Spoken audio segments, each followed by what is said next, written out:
Salam, bugünkü mövzumuz xəritədə təsvir üsulları olacaq. Test tapşırıqlarında bu təsvir üsulların bir-birini necə fərqləndirmək olar, o haqda izah verəcəm. Başlayaq keyfiyyət fon üsulundan. Keyfiyyət fon üsulu tapşırıqda, test tapşırığında necə bilərik ki, bu keyfiyyət fonudur? Biz birinci baxarıq ki, eyni rəngin istifadə olunubsa, yəni eyni rəngin müxtəlif çalarlarından istifadə olunubsa, deməli bu keyfiyyət fonudur. Məsələn, relyef xəritələrdir, iqlim xəritələrdir. Bunlara fikir versək, burada eyni rəngin müxtəlif çalarlarından istifadə olunur. Məsələn, biz suya baxsaq, dənizə baxsaq, dənizə görərik ki, dərinlik artdıqca rəng də tündləşir. Məsələn, dağlara baxsaq, dağda görərik ki, hündürlük artdıqca qəhvəyi rəng tündləşir. Burada eyni rəngin müxtəlif çalarlarından istifadə olunur və eyni rəngin müxtəlif çalarlarından istifadə olunduğu üçün buna keyfiyyət fon üsulu deyirik. Yəni, hər hansı bir keyfiyyət əlamətinə görə burada fərqləndirilib. Keyfiyyət fon üsulunda eyni rəngin müxtəlif çalarlarından istifadə olunur. Yadda saxlayaq. Fikir versək, burada da yəni Azərbaycan relyef xəritəsidir və Azərbaycan relyef xəritəsində relyef bir də keyfiyyət fon üsulundan istifadə olunaraq tərtib olunub. Burada bir sütun yerləşdirmişəm. Yəni o deməkdir ki, keyfiyyət fon üsulunda eyni rəngin müxtəlif çalarlarından istifadə olunur. Növbəti üsul Arial üsuludur. Arial üsulu biz keyfiyyət fon üsuluna necə fərqləndirərik? Dedik ki, keyfiyyət fon üsulunda eyni rəngin müxtəlif çalarlarından istifadə olunur. Amma Arial üsulda müxtəlif rənglərdən istifadə olunur. Məsələn, torpaq xəritəsi verilib. Torpaq xəritəsinə baxsaq, biz görərik ki, hər torpağın özünə görə rəngi var. Yəni, burada eyni rəngin müxtəlif çalarlarından istifadə olunmur. Burada müxtəlif rənglərdən istifadə olunur. Ola bilər ki, torpaq xəritəsi olmasın. Azərbaycanda məsələn süxurların paylanması olsun. Burada demək olar ki, Arial üsulundan istifadə olunur. Arial üsulu tək rəngləməklə yox, ştrixlərlə də göstərilə bilər. Bir deyək ki, məsələn, dedik ki, axı Arial üsulunda müxtəlif rənglər olur. Arial üsulunda tutaq ki, hansısa bir ərazini bura baxsaq, hər hansı bir ərazi verilib. Məsələn, yazıb ki, bu ərazidə taxıl, burada buğda, burada olsun pambıq, burada da olsun, deyək ki, qarpız, yəni bostan bitkiləri. Burada nə verilib? Yəni, Arialda o verilib ki, bu ərazidə taxıl əkilib, bu ərazidə deyək ki, bura nə demişdik? Bostan olsun, burada pambıq əkilib. Yəni, bu o deməkdir ki, hərəsini müxtəlif rənglərlə verirəm. Hərəsini müxtəlif rənglərlə verib və bura müxtəlif bitkilər yazıram. Müxtəlif. Bu olur Arial üsulu. Müxtəlif bitkilərin hərəsinin başqa rənglərlə verirəm. Və yaxud da ştrixlərlə necə ola bilər? Bir deyək, ərazi verilir. Ərazi bölünür, bir deyək. Hər bölünən hissəyə müxtəlif ştrixlər verilir. Bir deyək. Müxtəlif ştrixlər verilir. Və müxtəlif ştrixlər verildikdən sonra hərəsini başqa cür fərqləndirir. Yenə də deyək ki, bura olsun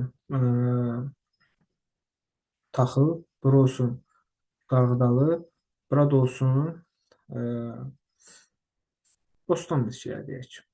Bu nə oldu? Müxtəlif bitkilər oldu. Müxtəlif bitkilər oldu və müxtəlif işarələrlə də verildi. Bu olur Arial üsul. Arial üsulu keyfiyyət fon üsulundan necə fərqləndirdik? Keyfiyyət fon üsulunda eyni rəngin müxtəlif çalarları, amma Arial üsulda müxtəlif bitkilər olsun, müxtəlif hadisə olsun, hər müxtəlifliyə görə müxtəlif rənglərdən də istifadə olunur. Növbəti üsulumuz kartoqram üsuludur. Adından da məlum olduğu kimi, burada qram var adında. Yəni, burada hər hansı bir qram ölçü vahidi olduğu üçün burada yəni kəmiyyətdən söhbət gedir. Kartoqram üsulunu əsasən Arial üsulundan qarışdırırlar. Bunu necə fərqləndirmək olar? Arial üsulda dedik ki, müxtəlif bitkilər müxtəlif rənglərlə verilir. E, Arial üsulda da müxtəlif rənglərdən istifadə olunur.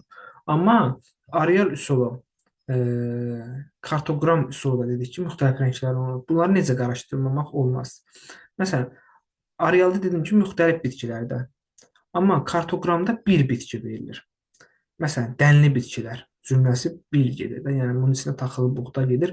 Düzdür, dənli bitkilər çoxdur. Taxıldır, buğdadır, qarğıdalıdır. Bunlar hamısı dənlidir. Amma bu cümlə olaraq birdir. Dənli bitkilər. Yəni dənli bitkiləri biz ərazi üzrə adını da fikir versək, qram, burada kəmiyyətdən söhbət gedir. Məhsuldarlığı verir. Məsəl üçün burada. Nöqtələr qoyulan yerə nə verir? 1 hektarda 40-50 sentner. Kəmiyyətdən söhbət gedir burada. Belə dalğalı o xətlər olan yerə, bu əraziyə verib ki, 1 hektara 30-40 sentner. Bu hissədə verib 20-30 sentner. Bu deməkdir ki, bir bitkidən, bu ola bilər ki, dənli bitkilər olmasın, hər hansı bir bitki olsun, deyək ki, tək taxıl versin ki, taxılın ərazi üzrə yayıldığı məhsuldarlıq verilsin. Yəni burada ölçmə işləri getməlidir. Kartoqram üsulunda bir hadisədən bəhs edir, bir hadisə, amma Arial üsulda dedi ki, müxtəlif hadisələr verilir, müxtəlif belə deyək ki, bayaq torpaq tipləri verilmişdi. Müxtəlif torpaq bitkilər verilir, amma hərəsində müxtəlif rənglər verilir. Burada da yenə onun kimidir, amma burada bir hadisə verilir. Bir hadisə verilir və hadisənin ərazi üzrə belə kəmiyyəti göstərilir və o kəmiyyətə görə rənglənir. Bu kəmiyyətə görə rənglənir və müxtəlif rənglərlə verilir. Yəqin ki, bunu başa düşdük. Arialda bir neçə hadisə olur, kartoqramda bir hadisə olur. İndi gəl Arialı, üzr istəyirəm, kartoqramı keyfiyyət fonu üsulu ilə necə qarışdırmaq olmaz, onu da deyək. Burada da rənglərdən istifadə olunur, amma keyfiyyət fon üsuluna bayaq da dedim ki, bir rəngin müxtəlif çalarlarından istifadə olunur. Kartoqramda da müxtəlif rənglər olur. Arialda bir rəngin müxtəlif çalarları. Amma kartoqramda yenə də müxtəlif rənglərdən verilə bilər. Bunu yenə yerləşdirmişəm bura. Tutaq ki, yenə də olsun taxıl bitkisi olsun, taxıl olsun, buğda olsun. Üzr istəyirəm, bu Arial dedim mən. Burada yenə də bir bitki də verilməlidir kartoqramda. Kartoqramda verilir ki, tutaq ki, bostan verilib, bostan bitkiləri. Bostan bitkilər verilib, bunun hamısı bostandır. Sadə, bax, kartoqramda hamısı bostan. Sadəcə bu rəngləri niyə verir? Qırağında, bax, buradakı kimi nəsə yazmalıdır. Ölçü yazmalıdır. Yəni, kəmiyyət göstəricisi verilməlidir. Kəmiyyət göstəricisi verilmirsə, bu Arial olur. Kəmiyyət göstəricisi verilmirsə, Arial olur. Bunu da yadda saxlayaq.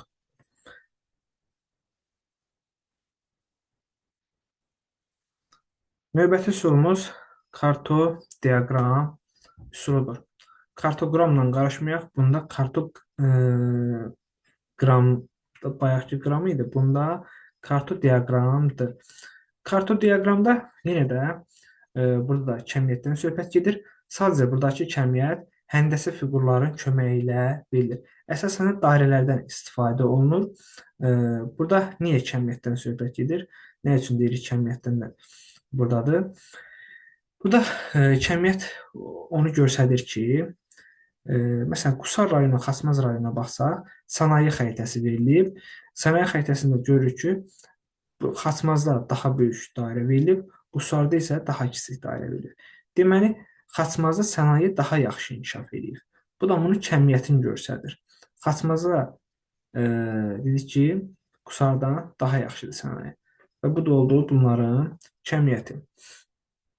Kartodiaqram rahatdır, seçmək olur, çünki həndəsi fiqur olan əsasən diaqramlardan istifadə edirlər. Növbəti üsulumuz hərəkət xəttləri üsuludur. hər hansı bir hadisənin hərəkət istiqamətini göstərir. Məsələn, birinci xəritəyə baxsaq, burada litosfet havaların hərəkət istiqaməti verilir. Və bu hərəkət xəttləri üsulu ilə verilir ki, məsələn, Afrika litosfet havası hansı istiqamətdə hərəkət edir, Hind-Avstraliya litosfet havası hansı istiqamətdə hərəkət edir. Bu hərəkət xəttləri üsulu ilə verilir. İkinci xəritəyə baxsaq, ikinci xəritədə görək ki, okean cərəyanları təsvir edilmişdir və okean cərəyanlar hansı istiqamətdə hərəkət etdiyi hərəkət xəttləri üsulu ilə verilir.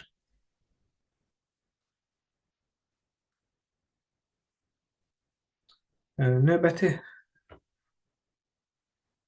üsulumuz izoxəttlər üsuludur. İzoxəttlər üsulunda demək olar ki, coğrafiyada olan bütün izolar bura aiddir. İzoterimlər, izogeytlər, izobarlar, izohipslər hamısı bura aiddir. Çünki məsələn burada verilib ki, bu xəritədə orta illik temperatur verilib və eyni orta illik temperatura malik olan nöqtələri birləşdirən xəttlərə izoterimlər deyilir. Məsələn, görürsən ki, burada xəttlər birləşir və yaxud da olsun horizontallarda hündürlüyə görə verilir. Məsəl üçün, bax, bunlar da bir izo xəttlər üsulu ilə verilir. Məsələn, relyefdə bu nə adlanır? İzohipslər, horizontallar. Tutaq ki, bura 0, bura 20, bura 40 olur. Bunlar hamısı izo xəttlərindən verilir. Bu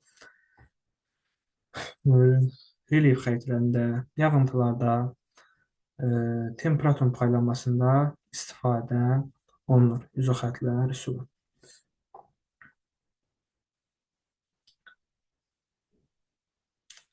Növbəti üsulumuz işarələr üsuludur. İşarələr üsulu ən çox istifadə olunan üsullardan biridir. Çünki baxsaq ki, hansı bir məsələn təbii ehtiyatların xəritəsinə baxırıq və təbii ehtiyatların xəritəsində biz görsək ki, üçbucaq içi rənglidir. Biz bilirik ki, bu neftin işarəsidir. İşarələr üsulu məsələn təbii ehtiyatların burada hərəsinin öz işarəsi verilib. Xəritələrdə də tez-tez qarşılaşırıq və ən çox istifadə olunan üsullardan biridir. Növbəti üsulumuz xəritə sxem üsuludur.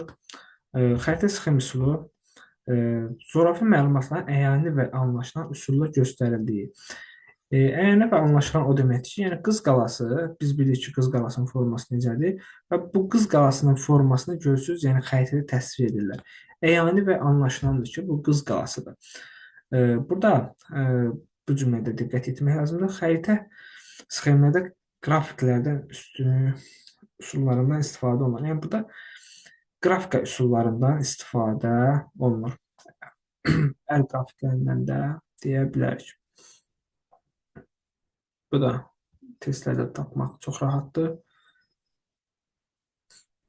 Növbəti üsulumuz. Gəlin belə bir şey deyək ki, bayaqdan hər bir üsulu fərdi şəkildə izah elədik. Amma o demək deyil ki, bir xəritədə bir üsuldan verilə bilər. Bir xəritədə müxtəlif bir neçə üsul ola bilər. Məsələn, Azərbaycan iqlim xəritəsinə baxsaq, yağıntıların paylanması fikir verirsə, eyni rəngin müxtəlif çalarlarından istifadə olunur. Bu, keyfiyyət fon üsulu ilə verilib. Başqa burada nəyə baxa bilərik? Məsələn, temperatur xəritəsi verilib, orta illik temperaturlar. Fikir versək, bax, bu xəttlərə fikir versək, burada orta illik temperaturlar verilib. Bax, bunlar hamısı orta illik temperaturlardır ki, verilib. Orta illik temperaturlar dedik, izoterimlərdir və bunlar da verilib izoxəttlər üsulu ilə. Növbəti xəritəyə baxsaq, ikinci xəritəyə, burada da nəyi görə bilərik? Məsələn, yenə də burada yağıntıların paylanması var. Yağıntıların paylanması keyfiyyət fonu idi. Temperaturlar var, izoxəttlər üsulu ilə verilib. Daha sonra nə var burada? Burada məsələn küləyin istiqaməti var. Bu nədir? Hərəkət xəttləri üsuludur. Yəni bir xəritədə bir neçə üsul verilə bilər.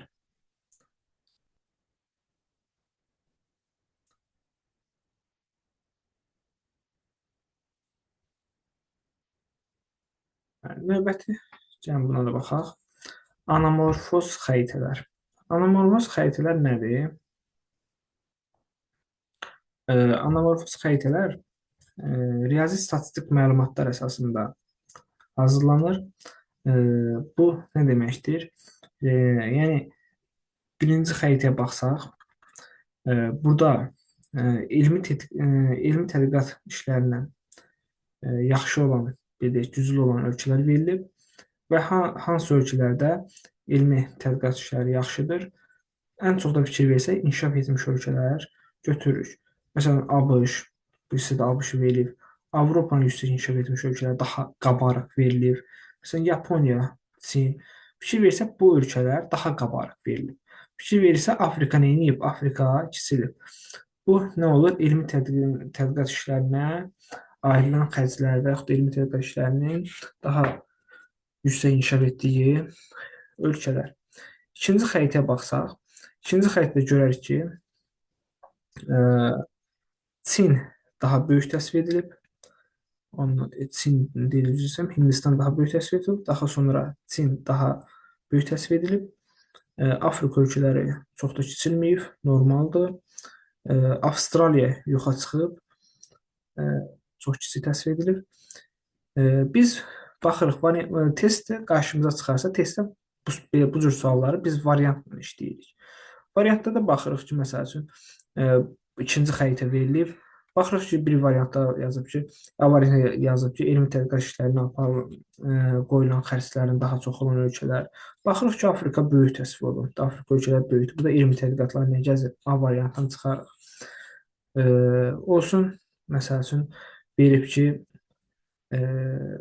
tutaq ki, ikinci sualda B variantı verib ki, su elektrik enerjisini daha çox istifadə edən ölkələr. Məsələn, görərik ki, Avstraliyanı gördük, oradan çıxarıq. Yəni, Avstraliya quraq materikdir. Ondan sonra Afrikanı görərik ki, böyük ölkələri var ki, bu da orada məsələn səhrada su nə gəzir. Yəni, orada seistlər daha çox fəaliyyət göstərməzlər. Yəni, o baxımdan variantlarla işləyərək çıxmaq olur və rahat şəkildə düzgün cavabı tapmaq olar. Həmçinin də birinci sualda olsun. Yəni, bu cür testdə bu cür sualları biz variantla işləyirik. Burada əsas nəyə fikir veririk? Anamorfoz xəritələr riyazi statistik məlumatlar əsasında tərtib olunur.